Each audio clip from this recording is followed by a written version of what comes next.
on day 22 of LeBron being an official free agent, and still no decision has been made, according to Rich Paul. He spoke again today on what a pairing of LeBron and Steph would mean for the league. I will say this. Gotta go In the event that was to take place, the only thing missing is Michael Jackson's glove in terms of how big of a rock star. So what are we talking about here? Why are you? It's not my choice. It's not my choice. I don't have choice. Oh, you know how easy it is to jump up to the Bay Area? No, I don't have a choice in this. Let the man have his choice.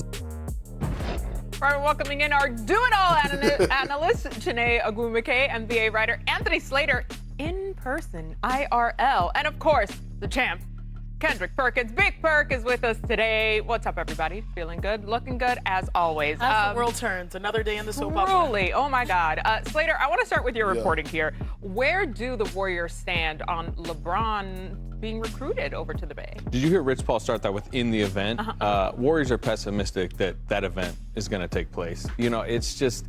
They really, since the beginning, they've just not thought they're at the top of the list. I talked to somebody last night that basically said they've been given no sign or hint that it's going to happen. And while we know LeBron has been difficult at times to contact directly in this process, Steph Curry clearly has contacted him directly, and Draymond Green has been vacationing with him. So I would think that the Warriors would know if it's leaning one way or the other. And all of my indications from the Warriors side is they believe it is not leaning towards them, and they're keeping a roster spot open, and they would love to have them, but they're not planning for it. You say pessimistic, some would say realistic? Who knows? Perk, you said on First Take that you had a chance to team up with Steph.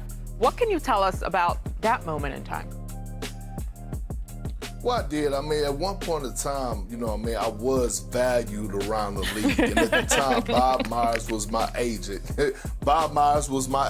And I actually had just got to Oklahoma City Thunder. And remember, before I played a single game with OKC, I signed a contract extension.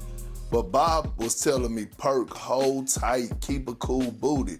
But I couldn't. I signed it, but he had an offer that was going to be on the table in that offseason for 5 years, $55 million with the Golden State Warriors. Now, this is before Steph's first championship. This is when they was going through whether or not Steph was going to be that guy.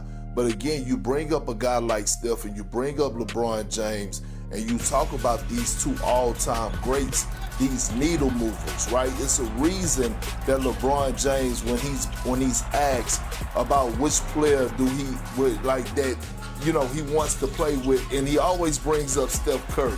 Because Steph Curry is that guy that you don't have to make adjustments to your game to be able to play with him. He actually is that one powerful individual that you could drop anywhere in America. LA Fitness, the Wellness Center, the YMCA, the rec park, and he's gonna fit in. That's just who he is.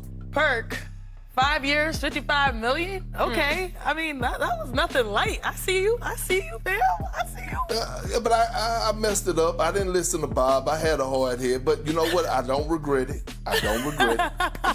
You know what's kind of funny, though? That was prior to the championship run.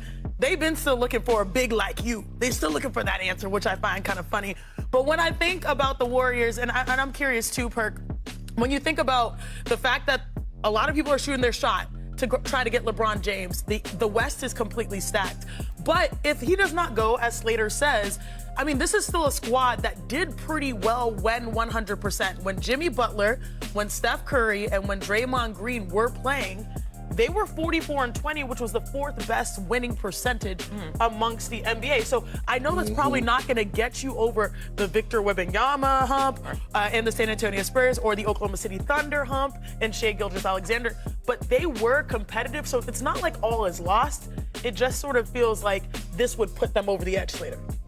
Yeah, and look, they're bringing back the core of a 37-win team, which doesn't sound great at face value, right? The 10 seed. But, if they can get more from Kristaps Porzingis, who, again, they re-signed. Al Horford was injured a lot of last year. Again, it sounds like a lot of ifs, a lot of kind of older players. But doesn't a lot of it hinge on Jimmy Butler's health Yes. the success of next year for Steph Curry and Golden State. Yeah, and I've talked to people that have been around Jimmy Butler recently, and they say he's about a little over 5 months from the ACL surgery. He's turned the corner a little bit in the last few weeks. He still can't unrestricted or run, sprint in a full line, but they feel like he's making progress, and there's probably an unfair burden being put on him to come back in the January, February range, 11, 12 months, and boost them mid-season considering he's 37. But he's a really confident individual. He is extension eligible in February, so there's some personal motivation. He'll be an unrestricted free agent next summer. I talked to him last month. I think we may have a quote right here coming up, but he's basically again as confident as ever, saying he expects to come back as the same player that he was when he left. And if you think about it, you mentioned it, I think they were on like a 12-2 run over 14 games, and he was averaging 20 a game. He said to me last month, "I'm right back to who I've always been. Probably better if we were to really talk about it. I know I'm still going to be a top player whenever I get back. I have a couple good years left in me, and we're going to ride it until the wheels fall off." So again, I'm not sure I would bet on it if I was the Warriors. And again, I don't expect them to leap in the Thunder Spurs tier. But if you can get that type of Jimmy Butler back, you're back in playoff-ish contention. Yeah, no, they're always in the mix no matter what. It's not a team that you can ever really fully sleep on. But what is the plan B if they don't get LeBron, Slater? Yeah, boring. I think stable. What I mentioned, the part of the Warriors' long-term plan is post-Steph right now. Let's just be honest. I know Steve Kerr came back. I know there's this belief, they're going to throw all the picks. It's all about the next couple of years. It's not really all about the next couple of years. Think about the way they have kept their books extremely clean. Beyond this season, they only have $34.9 million committed. They have a lot of fans don't like to hear this, but optionality, flexibility. They can go after future stars. They've kept their draft picks, right? I think people have wanted them to trade them. They used the 11 picks on Yaxel Lindenberg. We're seeing it right here. This is a very little money committed long term. They could trade their picks. Yes, Perk, you want to jump in here? Well, I got a question, because here's my thing. If they don't land LeBron James, then what's next, and how do they value Draymond Green? What's next for him? Yeah, Where does he fit in this equation? I fully expect him to come back. All expectations are he's going to come back. Part of him opting out and giving this $27.6 million player option back was to create the financial flexibility. If LeBron came, maybe he would get a 2-3 year deal with a little bit more security. But if, let's say, LeBron doesn't come, they could just give Draymond Green back basically a 1 year, $27 million offer. And basically he'd be back on the player option.